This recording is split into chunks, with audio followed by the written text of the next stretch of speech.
Bonjour et bienvenue sur cette plateforme. C'est notre 5e culte en petit groupe maintenant et on peut vraiment dire gloire à Dieu pour ce qui s'est passé dans notre église. On a vu d'un seul coup se lever 10, 12, 13 petits groupes, ça varie un peu chaque dimanche.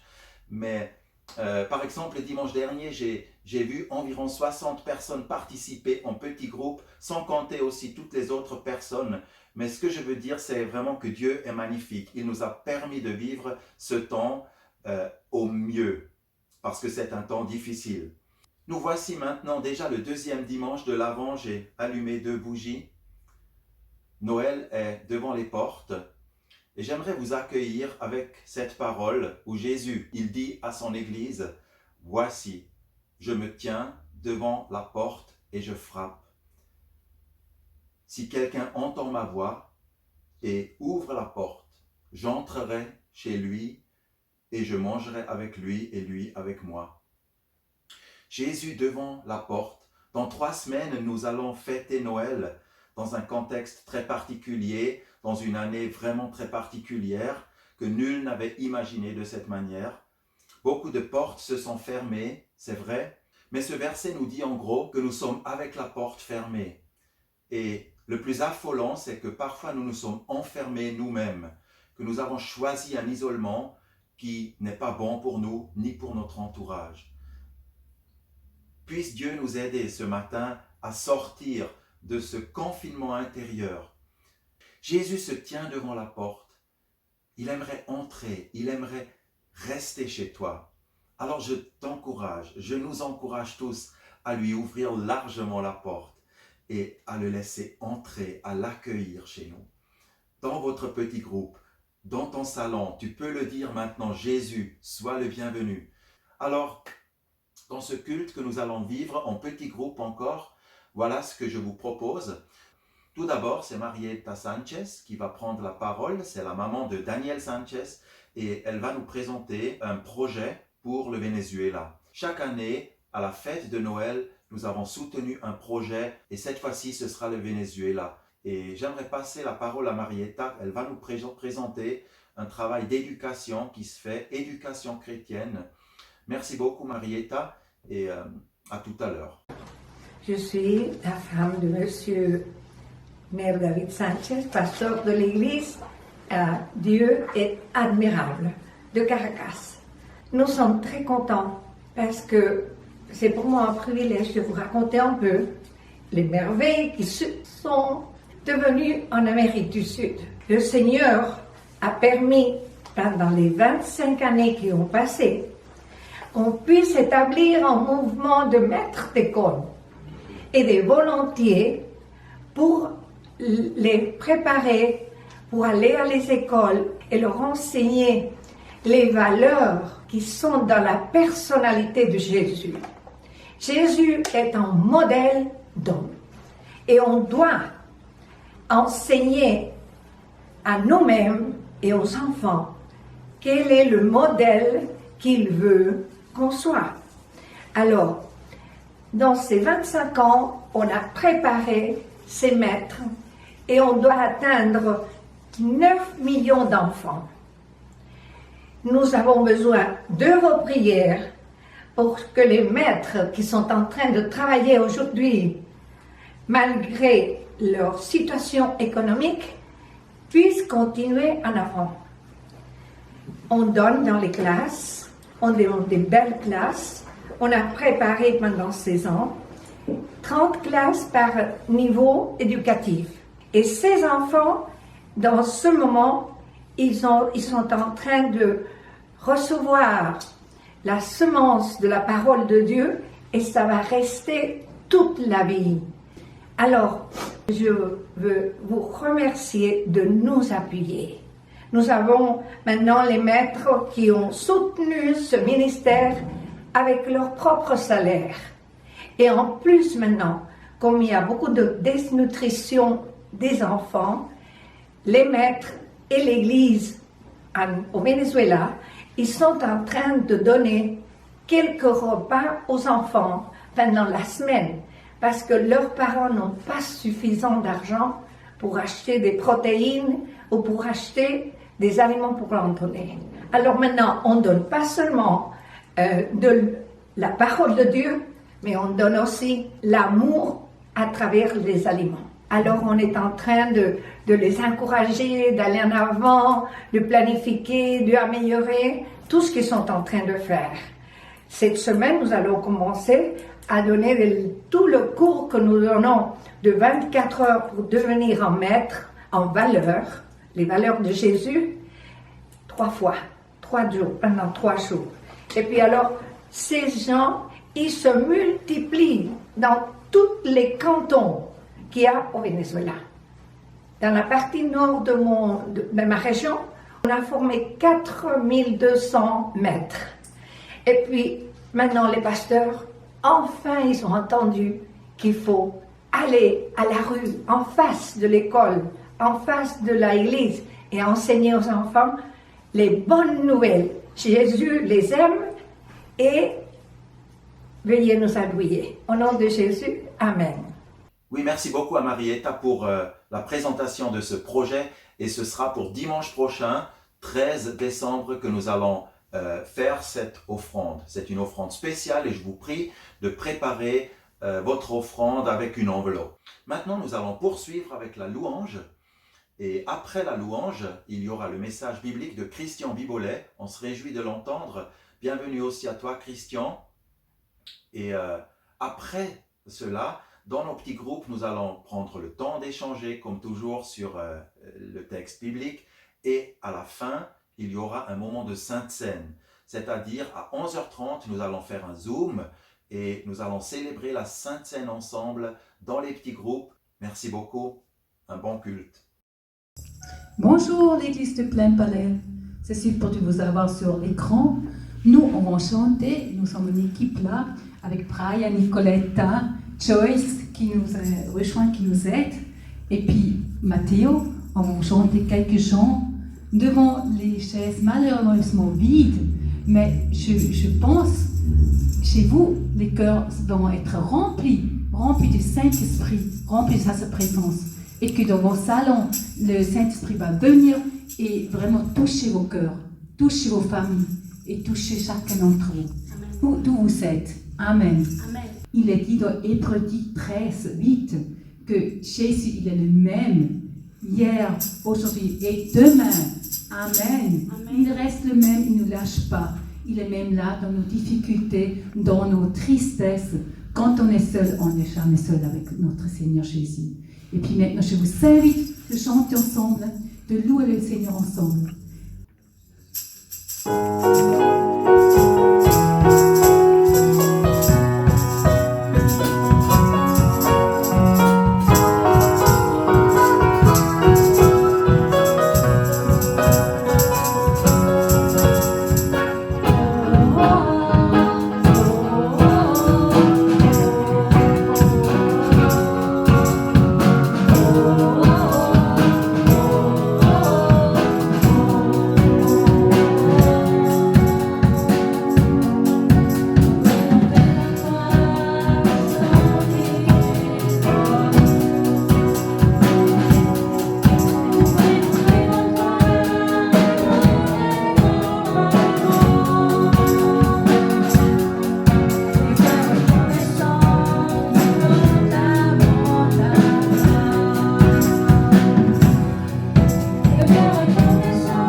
Merci pour ta gloire.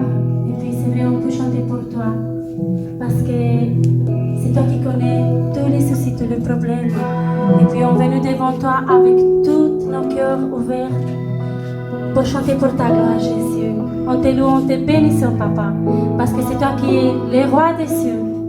Et puis les personnes qu'on n'est pas ensemble, Jésus, dans cette église, on est ensemble avec notre cœur, en fait. Partout, tu es avec nous, ta présence.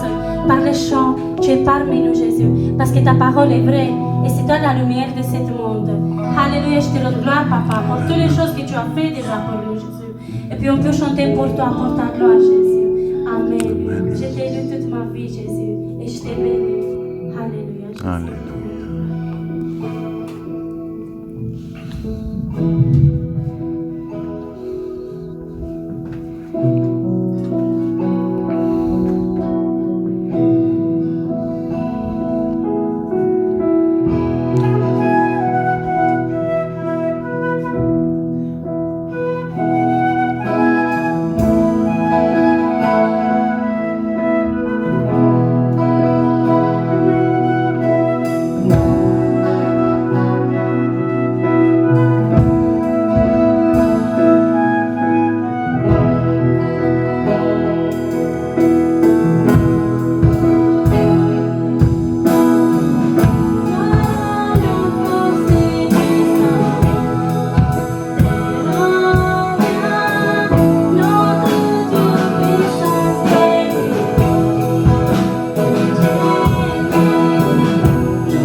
Bonjour chers amis, comme j'ai expliqué à Rico, c'est le troisième enregistrement que je fais de cette prédication parce que techniquement je n'étais pas familiarisé avec son téléphone et je n'ai jamais fait d'enregistrement vidéo d'une prédication.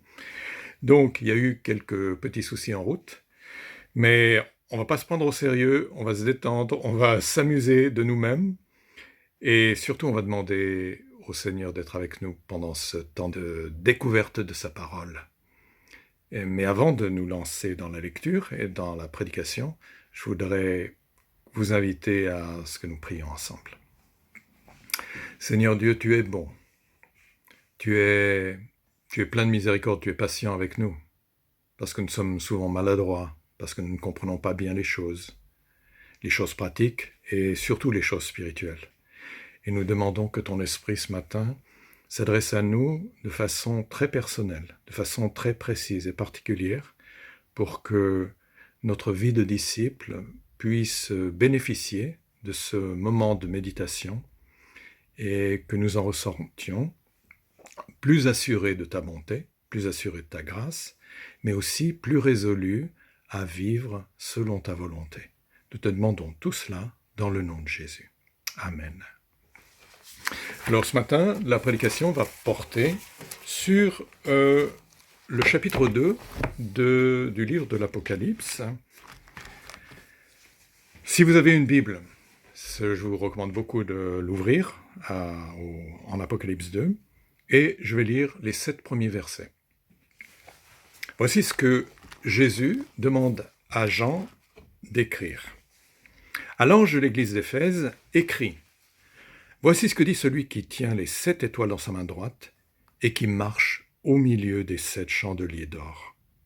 Je connais ta conduite, la peine que tu prends et ta persévérance. Je sais que tu ne peux pas supporter les méchants. Tu as mis à l'épreuve ceux qui se prétendent apôtres et qui ne le sont pas, et tu as décelé qu'ils mentaient. Tu as de la persévérance. Tu as souffert à cause de moi, et tu ne t'es pas lassé. J'ai cependant un reproche à te faire. Tu as abandonné l'amour que tu avais au début. Allons, rappelle-toi d'où tu es tombé. Change et reviens à ta conduite première.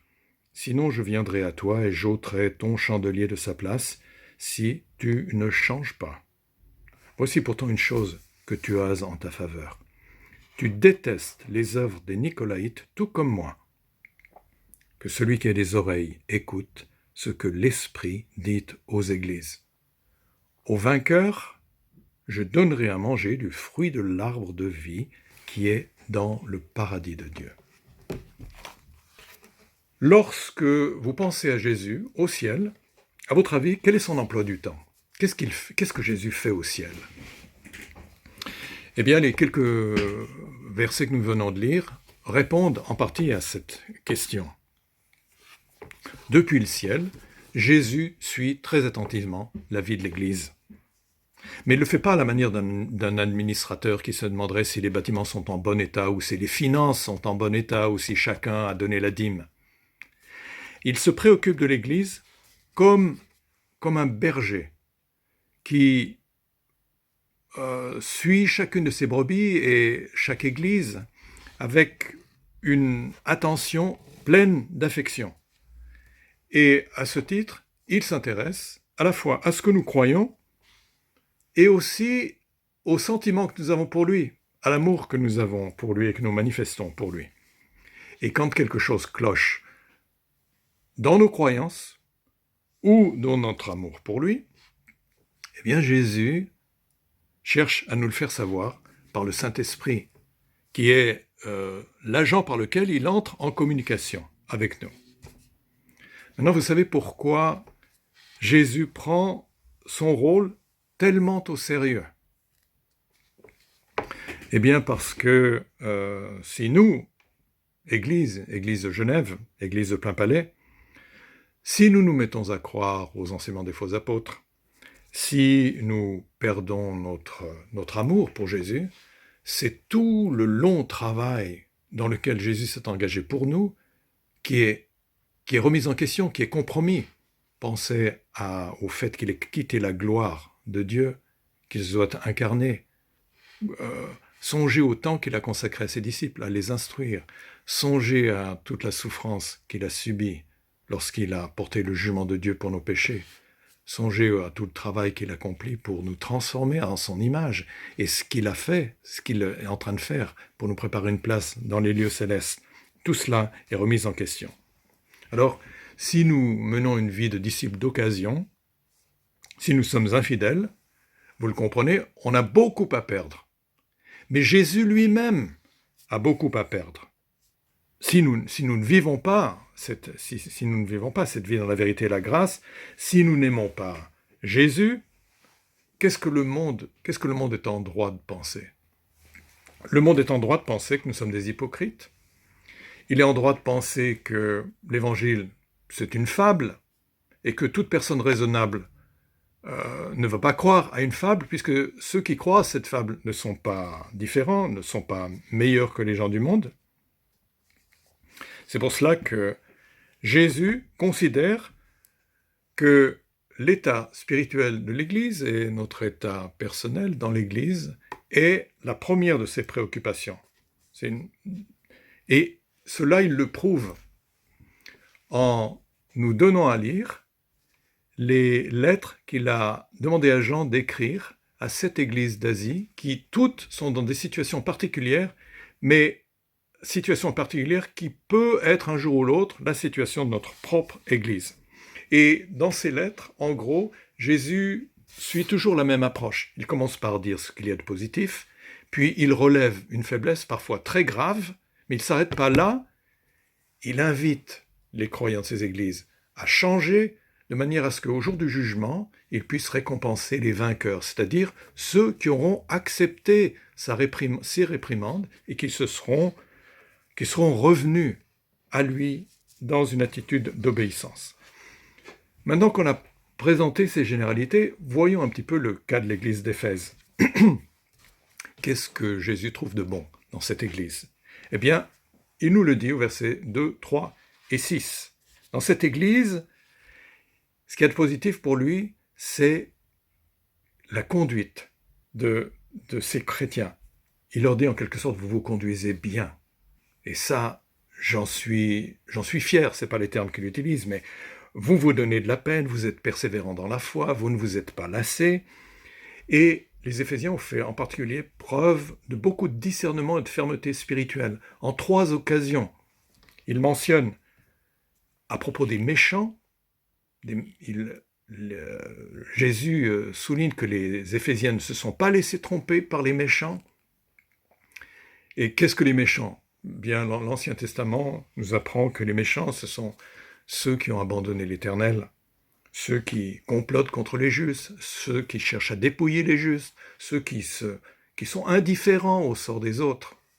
Et dans l'église d'Éphèse, eh bien, les méchants ont pris la forme de faux apôtres, en quelque sorte. Des gens qui prétendaient avoir été témoins de Christ, témoins oculaires, qui prétendaient avoir reçu son enseignement, mais qui en réalité étaient des menteurs. Et les Éphésiens ont discerné cela, et ont refusé cela.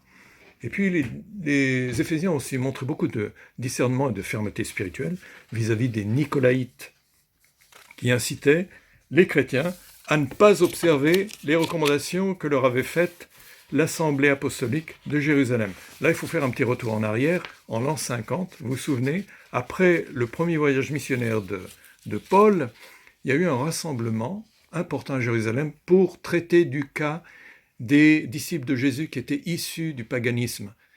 Est-ce qu'il fallait qu'ils se fassent convertir comme l'exigeaient les judéo-chrétiens? Et là, il y a eu une grande délibération entre les apôtres, et finalement, ils sont arrivés à la conclusion, si nous, Juifs, nous avons été sauvés, nous avons été introduits dans le peuple de Dieu, dans l'Église, en raison de notre foi, et non parce que nous avons obéi à la loi, pourquoi est-ce que nous devrions demander aujourd'hui aux païens de se soumettre à la loi de Moïse en se faisant circoncire? Ça n'avait pas de sens. Par conséquent, ils se sont contentés de demander aux églises issues du paganisme de s'abstenir des viandes sacrifiées aux idoles, du sang, des animaux étouffés et de l'inconduite sexuelle. Mais qu'est-ce qu'ont fait les Nicolaïtes? Ils ont contesté cette recommandation. Et ils ont expliqué aux chrétiens qu'en vertu du principe de liberté qu'ils avaient, qui était le leur par la foi en un salut qui était gratuit, au nom de ce principe de liberté, ils pouvaient manger des viandes sacrifiées aux idoles et ils pouvaient se permettre de se livrer à des actes immoraux comme les païens. Ça n'avait pas d'importance. Mais les Éphésiens ont absolument refusé un tel enseignement. Ils ont éprouvé une très profonde aversion vis-à-vis de cet enseignement, à tel point que cet enseignement n'a pas pu s'incruster, n'a pas pu s'enraciner dans cette église d'Éphèse. En résumé, cette église a persévéré dans la bonne doctrine, en l'enseignant, en la défendant, en la pratiquant, et cela a profondément réjoui Jésus, qui reconnaît la fidélité de cette église dans ce domaine-là. Seulement, vous l'avez remarqué au cours de la lecture, Jésus dit autre chose à cette église. Verset 4. « J'ai cependant un reproche à te faire. Tu as abandonné l'amour que tu avais au début. » Vous pouvez vous imaginer la réaction des membres de cette église lorsqu'on leur a lu cette lettre la première fois. Quand ils ont entendu l'énumération des qualités que Jésus leur reconnaissait, ça a dû leur faire chaud au cœur. Mais quand ils ont entendu la suite, quand ils ont entendu parler de ce qui s'était passé chez eux, qui était arrivé insensiblement, de manière très progressive, sans qu'ils s'en rendent compte, quand ils ont compris que, en dépit de tous les efforts qu'ils avaient faits, fournis pour être fidèles dans la foi, eh bien, néanmoins, dans ce processus de fidélité, ils avaient quand même perdu leur premier amour pour Jésus. Et là, on peut s'imaginer leur tristesse. On peut s'imaginer leur découragement. C'est un petit peu comme si un matin, vous entendiez votre conjoint ou vos enfants vous dire « Mais écoute, tu fais tout très bien pour notre famille, mais tu ne nous aimes pas. » C'est quelque chose qui est très dur à entendre, qui fait mal. Si je perds mon amour pour Jésus, qu'est-ce que cela signifie? Eh bien, cela signifie que j'ai plus vraiment de relation avec lui. Il me reste juste une religion.